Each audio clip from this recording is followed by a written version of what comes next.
under the pretext of freedom of expression, opinion, and protest. As the UN High Commissioner for Human Rights has said, speech and inflammatory acts against Muslims are offensive, irresponsible, and wrong.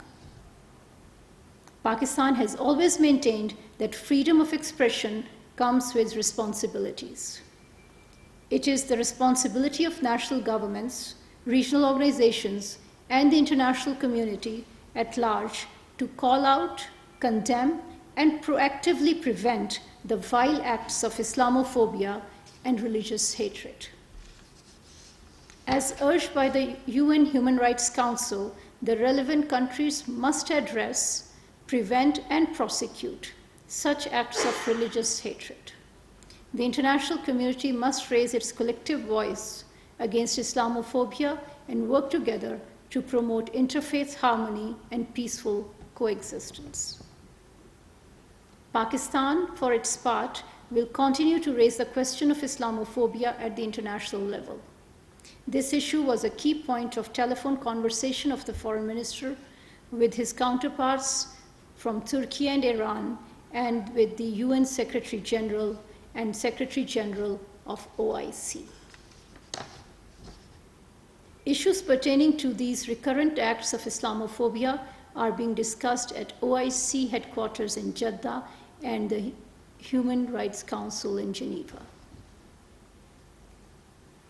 Last week, Foreign Minister Bilawal Bhutto Zardari also signed the host country agreement between Pakistan and International Fund for Agricultural Development, IFAD, which was co-signed by President of IFAD. As a result of the agreement, IFAD will set up its country office in Islamabad.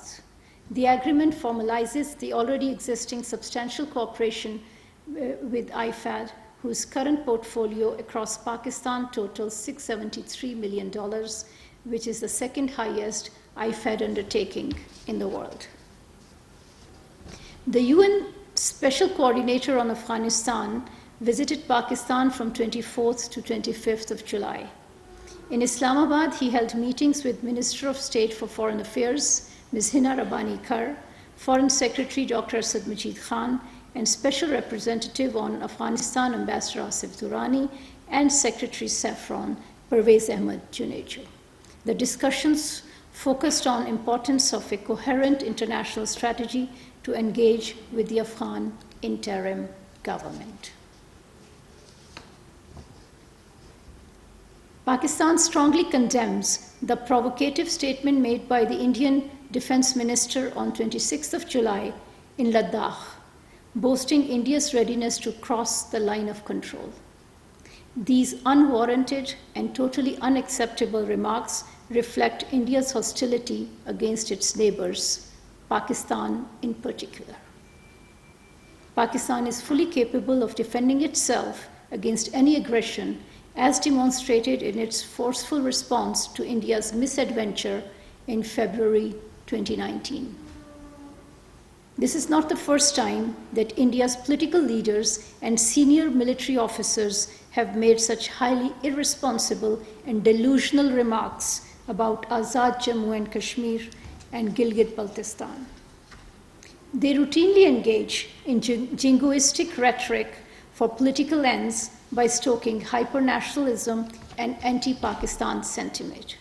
This practice of dragging Pakistan into Indian political discourse must end. These highly irresponsible statements also constitute a threat to regional peace and security and aim to destabilize the strategic environment in South Asia. While fully prepared to respond to India's provocations and irresponsible behavior, Pakistan will continue to act responsibly and contribute to all efforts for promoting peace, security, and stability in the region. Jammu and Kashmir is an internationally recognized disputed territory. India's claims on Azad Jammu and Kashmir and Gilgit-Baltistan are founded in fantasy. Neither history and international law, nor morality and the situation on ground can validate India's illusions. It should therefore direct its attention to full implementation of the relevant UNSC resolutions, which stipulate that the final disposition of the territory will be made in accordance with the will of the people, expressed through the democratic method of a free and impartial plebiscite conducted under the auspices of the United Nations. Pakistan will continue to extend political, diplomatic,